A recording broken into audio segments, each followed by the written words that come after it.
Having seen the success of the original Taylormade mill grind wedges, you would expect the new edition of those line of wedges to be pretty special, wouldn't you? Let's have a look at them.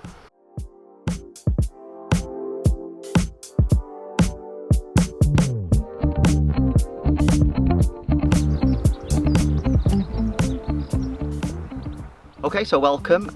If this is your first time watching the channel, my name's Jack, this is Jack Lee Golf. Please feel free to hit that like button and subscribe if you like what you're watching. Today's video we're looking at the brand new Taylormade Milled Grind 2 wedges. So what do we know about these wedges? They were debuted at the 3M Open last week, the competition that Matt Wolf won. Yeah, I know, I love Matt Wolf, so what? Arguably, I would say the best wedge that Taylormade's ever made. They're not normally renowned for making the wedges, but the success of these wedges has been echoed as we've seen them in the bags of Tiger, John Ram, DJ, Rory, and being the direct successors of the first edition of the mill grind, you would expect these mill grind 2s to be something special, wouldn't you? That's what I'm predicting anyways.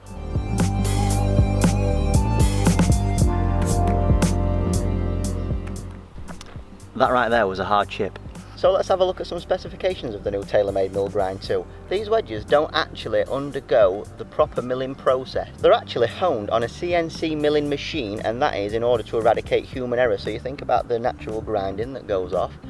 Taylormade are scrapping that because they don't want basically people that work for them to keep making mistakes, so they're using this new CNC milling machine. This also means that bounce and grind options are made to the exact specifications that Taylormade and their staff players require. I like that, precision's cool, isn't it?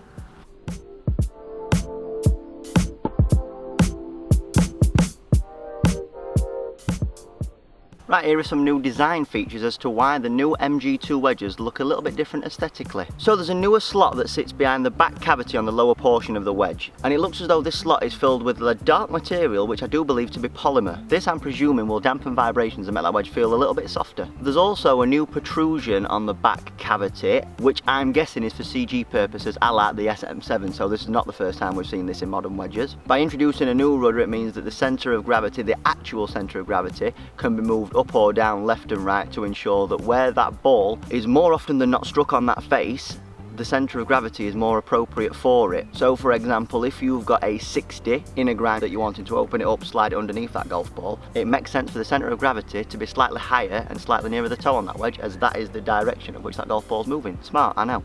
There's also a new groove pattern in these wedges, and I will talk to you about that new groove pattern after I've hit a couple of bunker shots.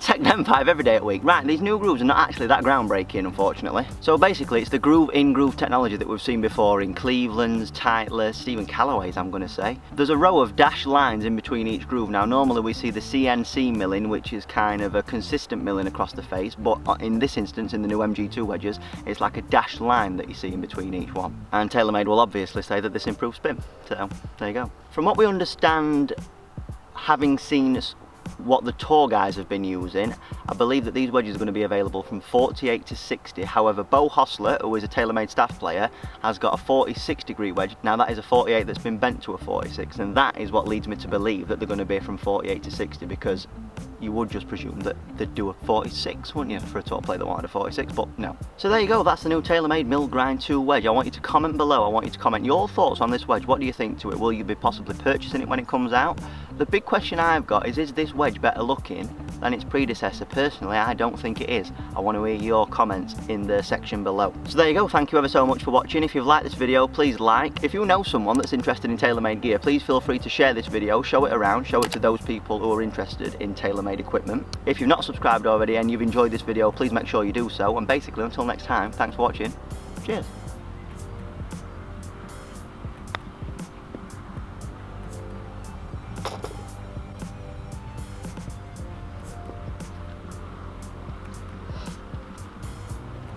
La la la la la.